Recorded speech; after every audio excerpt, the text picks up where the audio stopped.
سلامونه نیکهیلي احترامات ونې درنو او قدرمنو لیدونکو نن یو ځل بیا ښه راغلاست. دا ځل مو د راپور اړوند یا د مکتوب یا ګزارش کله چې مونږ او تاسو غواړو راپور کې د شهید په توګه یو عکس ځای پر ځای کو، نو نن په دې باندې کار کوو چې څنګه مونږ کولی شو عکس په راپور کې ځای پر ځای کړو او د متن سره مناسب او جوخت ځای کې عکس ولګو. نو مونږ لومړی به راځو متن یو خواته به کوو یا به لاندې راوړو یو طرف ته، ورپسې مونږ عکس راخلو د ګالري نه. دلته زه یو عکس ټکمه، نو عکس که چیرې کې پروټیټ شکل وي بیا هم مونږ کولی شو چې په څانګ کې ځای ورکړو، د متن سره څانګ کې ولګوو. که چیرې کې به لینډسکیپ یعنې پروت شکل ولري بیا مونږ کولی شو چې متن لاندې راوړو او عکس د بره ولګو. همداکس مونږ کولی شو دلته آوټلاین ورکړو، یعنې دیوال چې ورته وایي پښتو کې، تر څو یو صاف او وضیح معلوم شي. کله چې مونږ راپور متن لیکنه زیاته ولرو، یعنې دلته خو اوس د عکس څنګ ته ځایږي. که چیرې کې لیکنه غټه وه په څنګ کې نه ځایېده بیا مونږ کولی شو اوس د دې عکس نه لاندې هم مونږ لیکنه راوړو. ګورئ اوس دا لیکنه زه کپي کوم، فرض مثال که دا لیکنه دومره غټه وای چې درو برخو مونږ تقسیم کړې وای، یو هم به د عکس څنګ ته یوه برخه لګولې وای، کوم چې پاتې شوی وای هغه به مونږ د عکس نه لاندې لګولې وای. زه غواړم دا اضافي لیکنه چې دلته نوره هم اضافي دي د کټ کړم، یو څو نوره هم کټ کوم. اوس کلیک کوم، نو ګورئ تاسو دلته په مناسب انداز اږدم تر څو مناسب داسې ښکاره نه شي چې ګویا دا دوې لیکنې دي، بلکې یوه لیکنه ده خو د عکس له وجې یو نیمه برخه یو طرف ته شوې ده او نیمه لاندې. کله چې دا عکس مونږ ځای پر ځای کړو نو دلته د نوي پروژې په شکل یا د ډیزاین په شکل ځان سره ثبت کوم. اوس چې راځم که چیرې کې مونږ عکس لینډسکیپ شکل ولرو یعنې پروت شکل وي، نو عکس دلته زه یو عکس راخلو.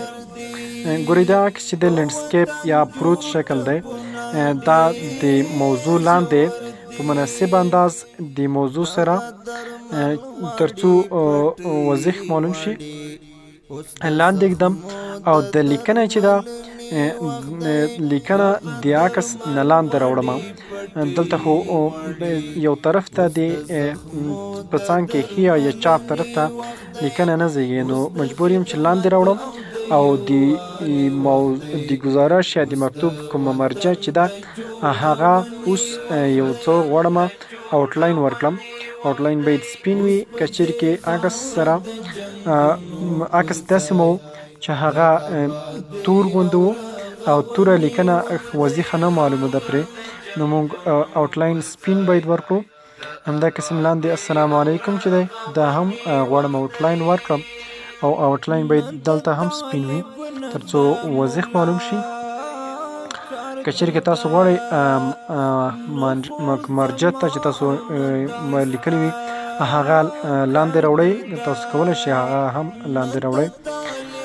اوس غواړم چې عکس باندې د لاندې طرف نه یو سپین شکل راوړم تر څو عکس داسې معلوم شي گویا لاندې طرف ته د عکس رنګ یو څه خف معلوم شي. نو کله چې دا شکل مونږ ځای پر ځای کړو، عکس د ټولو شیانو موادو لیکنو لاندې وړو، د هغې نه بیا عکس هم بخي لاندې وړو تر څو دغه لیکنه په عکس باندې د شکل په عکس د پاسه راشي.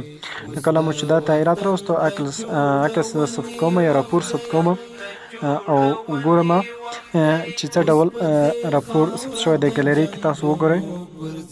کله چې تاسو وغواړئ دغه راپور چاته ولګئ د وټساپ لارې، نو تاسو کولی شئ دغه په کلینر سکینر کې پی ډي اف ته واړوئ او پی ډي اف کې کله تاسو چې دا راپور استوئ نو بیا ډیر صاف او واضح وي.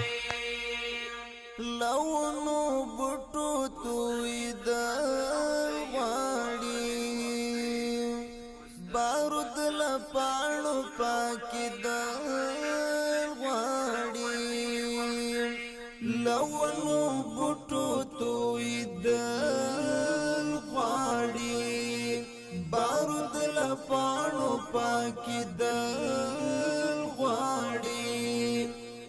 شل کلنې جګړې بوی چورک شي اوس نو د هر څه د پالنې وخت دی د شل کلنې جګړې بوی چورک شي اوس نو د هر څه د پالنې وخت دی اوس د خدمت او د یووالي وخت دی اوس د وطن د جوړونې وخت دی